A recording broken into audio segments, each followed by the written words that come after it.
वेगळा मार्ग स्वीकारला तरी संबंध तुटू दिले नाहीत. खंबीर नेता माझ्या मंत्रिमंडळातील उमदा सहकारी गमावला. उद्धव ठाकरे दादांच्या अकाली एक्झिटवर भाऊक. एक खंबीर नेता आणि माझ्या मंत्रिमंडळातील उमदा सहकारी गमावला, अशा शब्दात शिवसेना पक्षप्रमुख उद्धव ठाकरे यांनी अजित पवार यांच्या अपघाती अकाली निधनानंतर प्रतिक्रिया व्यक्त केली. उद्धव ठाकरे यांच्या महाविकास आघाडी सरकारमध्ये अजित पवार हे उपमुख्यमंत्री अर्थमंत्री होते. उद्धव ठाकरे यांनी म्हटलं की अत्यंत शिस्तप्रिय, आपल्या खात्यावरील वचक आणि अर्थ विभागाचा अभ्यास असणारे ते नेते होते. एक उत्तम सहकारी म्हणून त्यांचे माझे विशेष नाते जमले.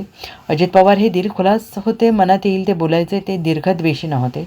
राजकारणात त्यांनी वेगळा मार्ग स्वीकारला तरी त्यांनी संबंध तुटू दिले नाहीत, असंही उद्धव ठाकरे यांनी म्हटलेलं आहे.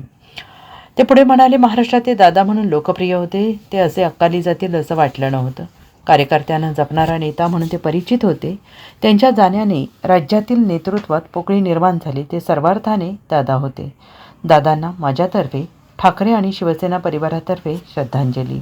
Bureau report, SPN Marathi, Mumbai.